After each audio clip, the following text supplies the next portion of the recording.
Now, the news. As we reported not too long ago, Watchtower Firearms was in the middle of a lawsuit against the owner of their facility, the one they're working out of, and coincidentally, the same guy is the former owner of that same company when it was under the name F1 Firearms. Well, when we last covered them, I suggested that it was a bad idea to buy a gun from a company that was going through such a debacle. And I gotta say, I was right, because they recently filed for Chapter 11 bankruptcy. Izzy dusted off. The struggle bus has returned to allow Watchtower Firearms on board. I know some of you guys are happy about that. They are in debt to the tune of $2.8 million, with the largest amount owed to a company called Alpha Foxtrot, who is also a gun maker. I'd be willing to bet that they're making a good chunk of parts or even the whole gun, but it's tough to say for sure for Watchtower. The second largest debt is excise taxes, so they're not paying the feds. So not only are they being sued by former owners, but they aren't capable of paying their bills, apparently. Turns out that slapping an influencer's name on a gun is not a magic bullet for success. Who would have guessed? Has that ever actually worked? Now, $2.8 million in the grand scheme of the gun industry is not a boatload of debt. I'd bet there are brands watching right now, along with you guys, that are carrying way more debt than that. However, the issue is that without money coming in the door, that creates a bit of a problem. Sucks to suck, I guess. I'd love to hear what you guys think about this down in the comments. Welcome back to another episode of the Gun Collective News. I'm John Patton. Hi. Good to have you here. I appreciate the hell out of you guys who come back every single week. I love it. And I announced something very special last week. GunCon has returned. GunCon has returned for 2025. This year, the public portion of the event will take place on June 28th at the Twist Drill Building in Cleveland, Ohio. Yeah, we have moved to Cleveland, Ohio. I'm pumped to be able to do this in Ohio. Tickets will go on sale at the end of March, and I'm really excited to be a little bit closer to the East Coast. There's tons more gun owners out here that we haven't been able to get to, and we will have even more brands, content creators, and even more tickets available than previous years. If you are a gun-related brand and you're out there watching and you want to get involved in GunCon this year, go to guncon.net and fill out the sponsor form.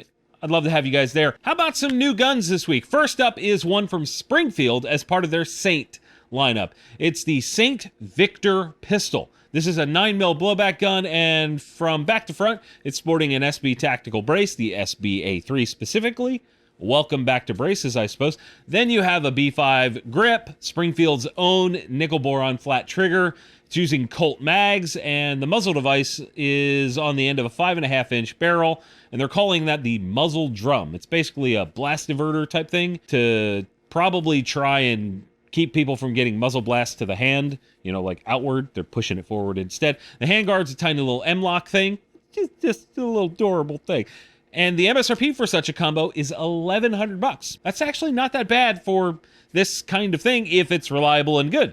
There are so many expensive PCCs out there that I've covered on the show that are like $1,500, $1,600, and this is on the more affordable end of things. It's definitely not a budget gun, but certainly more affordable than some. Hydra Weaponry, who are most well known for guns that no one asked for, has released a new version of the old Bushmaster arm pistol, and it's now called the BMP23. This gun looks like what would happen if you were like designing a gun and you sneezed in the software, and you just like, ugh, you kind of spazzed out. It's a bullpup style pistol where the fire control group is forward of the action. That is a bullpup. The action can be tilted 40 degrees to the right or left side for easier firing, manipulation, etc. It uses a piston operating system instead of direct impingement like a lot of ARs. The barrel is 11.5 inches long, chambered in 5.56, and it weighs in at 5.2 pounds. And I don't know about you guys, but I think we could use a laugh because the MSRP is $23.50. Get f***ed. There's not a chance that this thing that looks like it was made in a shed is worth anywhere north of $1,000. You don't get to copy someone else's homework, not change anything, and then expect us to pay a premium for it. What is going on? Some of you gun companies are high. Moving on, Sig Sauer is in the news this week with a new version of the M400. The Rose version, to be specific. This is their attempt at expanding on their focus to get more women involved in shooting sports. That's a good thing. They say that the features are tailored for the discerning female shooter, and what they mean by that is that some of the parts on the gun are colored rose gold. The controls and some little accents on the optic are all that color. It doesn't look bad, but this is a bit low effort, if you ask me. On the flip side, if it gets more ladies out shooting, that's not a bad thing. It's certainly not. The specs are simple. 16-inch, 5.56 barrel, the flash comp thing on the end, 2-stage trigger, M-lock handguard, Magpul stock, Romeo 5 Gen 3 optic, and it comes in a rose-themed soft case. I believe it's from Savior. MSRP is never something SIG publishes because they would rather that you guys make it up in the comments here on a TGC video.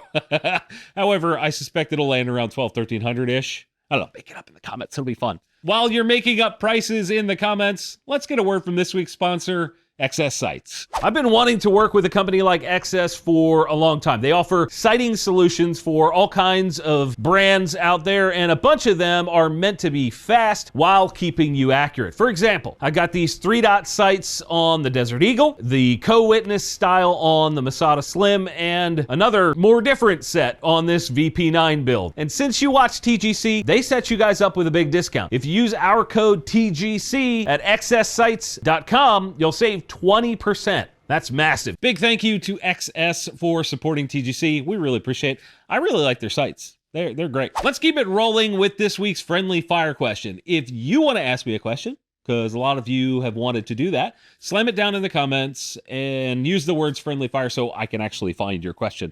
This week, it comes from Jaron Actual, and he wants to know what I consider a budget gun in like a bunch of different categories that he listed. To me, there's a pretty solid like $500 across the board or cheaper.